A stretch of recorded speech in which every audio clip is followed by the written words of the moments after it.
So ang pangutana, ganong ang bata bunyagan man gyud. So tupag dunay tulo ka rason ngano ang bata bunyagan. So una, ang bata tao. Atong mabasa diha sa 1:36 kay ingon man Pastor Bacalyares sa STA sa lain tinuhan nga ang bata kuno dili tao. So dili na tinuod. Ang bata tao gyud na maison. Kay ang nag-anak sa bata tao man, dili man kanding. Kung kanding bang nag-anak sa bata, ang kanding pud ang anak. Nya tao man. Tao man ang inahan sa bata. So lisod pud kanding. Pero ang baboy, dili baboy, mayinta ang baboy baktin. So dili na maison tao gyud ang bata. Okay, napay mabasa kaning sulat ni Juan kapitulo 16 katos 21 unsay ingon diri, ang usa ka babae kung mag-anak may kasubo kay miabot ang iyang takna apan kung makaanak na dili man mahanumdom sa kagul-anan tungod sa kalipay nga natawo ang usa ka tawo sa kalibutan. Amen. O tao gid ay ang bata. So dili tinuod tong ingon ni pastor sa SDA nga ang bata dili tao. Bakak gid na mga igsoon. Isod pod no kung ang inahan ba tao niya ang anak kanding. So dili gyud na tinuod. So mo to igsoon.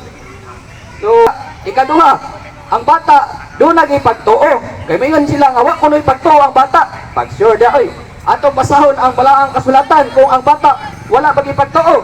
So naa sumala sa Mateo kapitulo 18 kato 6 atong basahon. Nag-ingon bisan kinsa nga mahimong hinungdan nga makasala kining mga gagmayng bata nga nagtuo kanako. So naa man lagi. So sayop da itong ilang pasangil sa mga pastor nga bata wala kunoy pagtuo. So sayop to mga igsoon. Muna nga ang mga Catholic defender nagmaisugon gyud sa pagbulgar sa kamatuoran may tungod sa pagpanudlo sa mga pastor. Si Kristo mismo nagsulti nga ang bata do naging pagtuo. Kay kung supakon ni nila mga igsoon, dili kami mga siiti ang ilang gisasupak, kundi mismo ang atong Ginoong Kristo. Kay siya may nagsulti niini.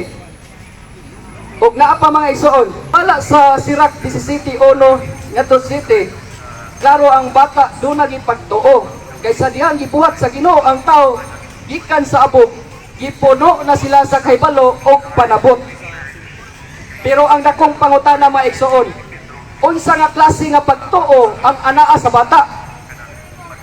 So tubag, mga igsoon, gitawag kini og spiritual belief kun espirituhanong pagtuo. Naa ba ni sa Biblia mga igsoon?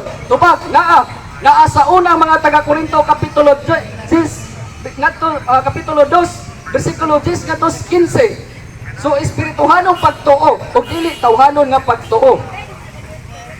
So ikatulo, ang bata dunay sala nga panulundon or original sin nga buot pasabot dili kini actual sin nga nabuhat sa bata, kundi sala kini nga napanunod gikan sa mga ginikanan. Naa ba ni sa Biblia mga igsoon? Naa kaayo, naa sa Salmo 51:5 og sumala sa Isaiah 48 bersikulo 8. Kay lahi ang actual sin sa original sin. Moingon gali kitag actual sin mga igsoon, sabi ni siya akto sa pagpakasala. Kanang tinuyuan nga sala ba or a sin that a person commits their own free will. So tinuyuan nga sala. Og moingon usab kitag original sin, mao kining sala nga napanunod gikan sa ginikanan or a sin inherited from the parents from Adam and Eve tungod sa ilang pagsuway or disobedience. Mao kadto mga igsoon ang tulo ka rason pagligon nga ang bata pwede na gyud bunyagan.